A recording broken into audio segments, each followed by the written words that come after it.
I remember in year 10 we had to do a personal project and I was absolutely terrified because that was the first time that we had to find something of our own.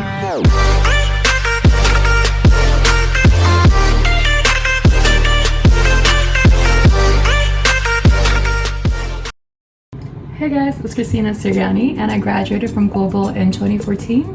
I started going to Global in 2008, which was for year 7, so I was there for about 6 years. I went to the UK for university and I went to University for the Creative Arts. I took product design and I studied there for 3 years. I graduated in 2017 and I moved back to Jakarta as soon as I graduated. And I started out working as a graphic designer in a textiles company, and that lasted about a year. And I decided in 2019 to become a freelance graphic designer because I had this idea that I really want to pursue. I have this, I'm really into sustainability, so I just have this drive to I have to commit to this. So I knew that if I have a full-time job, I wouldn't have the time to make connections and to build my own brand. So now I'm still working as a freelance graphic designer, but in the early of 2020, I finally launched my own sustainable jewelry brand. So in the next few videos, I'm going to show you the process of how I make the jewelry and why I started the whole thing. Okay, so in this video, I'll be showing you how I made the Malam necklace, which is a limited edition version of the Samudra necklace, which is one of our best-selling ones. And in here I'm just putting silicone oil to the molds, and mind you, I've already cut the molds so they will fit into the tray. So in here I'm doing what we call a trial piece, because what I noticed is that there will be air bubbles trapped inside the pieces. So I would do 2 trial pieces first until I can see there are no longer air bubbles trapped inside. And so now I'm just using whatever color I have the most, and which is the blue one. Very common color to find.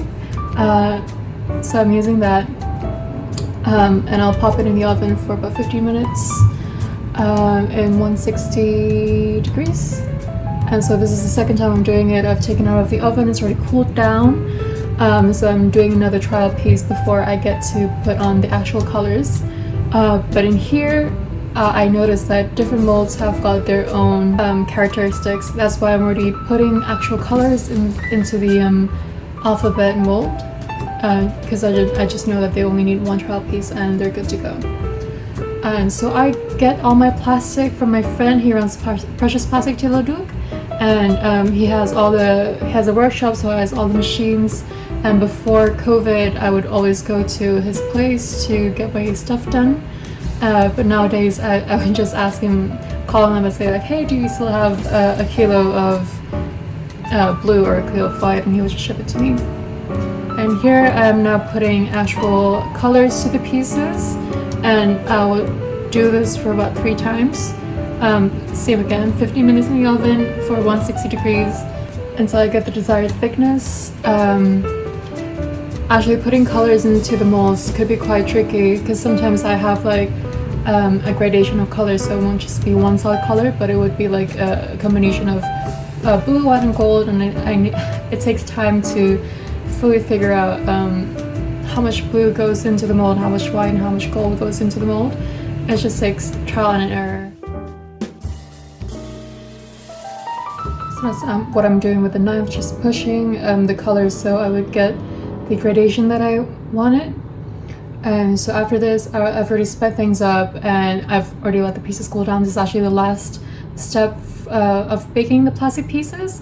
I already know these are good to go and it's ready for the next step, which is for sanding and polishing. So in here, always use all the right equipment, all the safety gear, goggles and mask, because it gets really dusty. And so here I've already collected the pieces and it's ready for sanding. At first I use a very rough sanding paper to get all the rough bits out, so it'll be easier for me to polish them with a rotary tool, which will be shown later on. It takes quite a long time to get smooth. I personally don't like it when it's too perfect. I still let my customers know that this is handmade, it's not machine made. So yeah, I get that is my preferred finished look. and it does get really dusty, and I'm really used to it because in product design I do this quite often. So now I'm just using the rotary tool. I'm using the cotton polish and just going in. As you can see, there's little dents, and this would be like the flip side of the pendant itself, so you won't be able to see, but it will be still smooth enough so it will be comfortable on your skin. It won't irritate the skin because this will be like a statement piece. I'm using hand tools, but there is a machine for this, but the machine is actually, for me personally, it's too big for this really tiny pieces, so I prefer to use a hand tool so I can get every detail, every corner. And now the pieces are safe to use. There are no sharp corners or anything, and now I'm just assembling them. And then again, I could use a hand drill, but I'm using the manual one just because the holes are so tiny to fit in the eye screw. And this process is really simple, but the annoying thing is sometimes pieces break. I have to repeat the process again. It could get quite annoying, but these are actually bigger pieces, so they're not as fragile. So I didn't have to worry about that. It's mostly the letters, they could sometimes break. And it's quite annoying because I have to repeat it again. So assembling the jewelry itself is not that difficult. I actually found a craftsman in Yogyakarta, and they make choker necklaces from copper. So I get the choker from there, but with the normal necklace or the earrings, I get it from Bali, and everything is sterling silver and gold plated, so everything's safe. If you have any allergies, it's safe to wear. I'm still trying to find other craftsmen. It would be a lot easier for me to get everything in one place instead of like two places. Anyway, so that's the finished necklace, and after this will be packaging. So this is actually for a partnership that I'm working on with an organization. So in this video I was preparing to ship everything to Bali because it is an organization there, and this is just the way that I do it. This is the finished piece, and I have a little pouch that's actually made from excess yarn from Textiles Factory. So everything is, I'm trying to make everything as sustainable as possible, and everything is sourced locally and handmade locally as well. It's just the process of me packaging it. For the recycled plastic bottles itself, my friend who runs Precious Plastic Jelly, he gets his plastic bottle caps from the local scavenger. He would collect it and then he will clean everything in his workshop. And after that he has a shredding machine. So in the shredder he would just put, let's say if you want all blue, and he gets all the blue colors inside the shredder, and he would shred everything.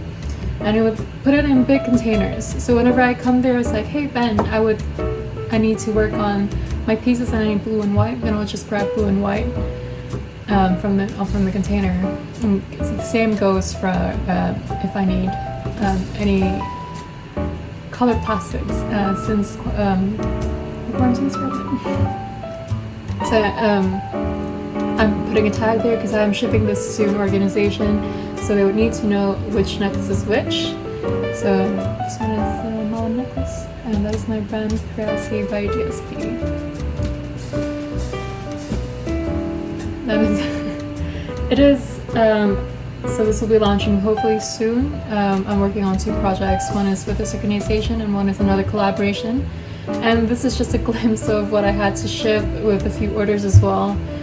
So everything I've shipped to my customers, and the rest I've shipped through organization. So the idea came when I was in university. We had learned about sustainability in the years before, but in our third year we had to come up with our own projects. So I thought, okay, let's put the knowledge into use.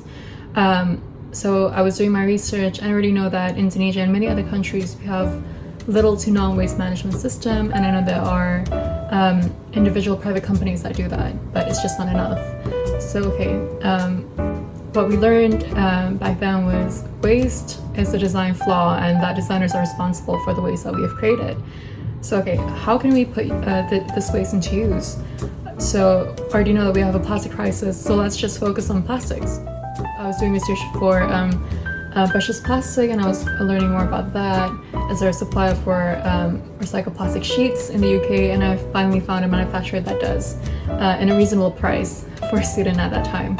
And so I purchased this recycled plastic sheet that was about 2 by 1 meters. And I experimented a bit because I didn't know what the material was like, what are the characteristics and so on. And I eventually made this bench out of recycled plastic sheet. My idea was the fact that we have a plastic crisis right now, there are mountains of trash in our landfill. And so, okay, we should put that into use. So my idea was, what if a major city, like our capital city in Jakarta, what if we turn the public seating, the benches that we can see in the city, we switch the material with recycled plastic sheets. And so just from that idea, we could recycle tons of plastics easily. So the idea started from there, and the project was a success. It is just a university project, but I was really pleased with the outcome. And yeah, that was the starting point of it. And so when I came back to Jakarta, I didn't really think much about it because, you know, I was just a fresh graduate. I just needed to find work experience, so I didn't really think about it for about a year. And a year passed, and I thought, okay, let's do something about this. So I decided to switch my careers and become a freelance graphic designer. So I have more time to do some research about this and, you know, meet the communities and just get a full grip of what am I trying to do here? What am I trying to work with? And how am I going to do this? So I think towards the end of last year, I've met someone that runs a workshop, and he has all the materials and also machines. So I've been going to his workshop to learn more. So I learned how to make it from scratch. So from the plastic itself to the plastic shreds, and then later to the final product. And I didn't really know what to do at first, and I decided to make why don't we focus with small accessories now and see where this goes. So I already know that there are companies that make furniture out of it, which is great, and I just wanted to do something different. I wanted to get the hang of this before I produce a bigger product. So jewelry is just the beginning for Kreasi. I know that my brand is going to expand later on in the future. I will create bigger products such as homeware or furniture, and I'm still learning. I really am. I've already known so many people from the community, and I am learning more from them. And hopefully later on I could achieve my dreams to create a bigger product and hopefully minimize the plastic that we have here in Jakarta. So that was the idea and how I decided to create my own brand. I remember in year 10 we had to do a personal project, and I was absolutely terrified because that was the first time that we had to come on something of our own. And at that time I really wanted to be an architect, so I thought, okay, let's do something with architecture. As we were learning about sustainability as well, so I was combining the two together. I did like sustainable architecture with interior design.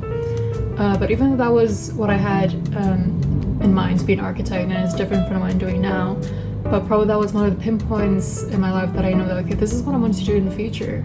Something that has to do with art and sustainability.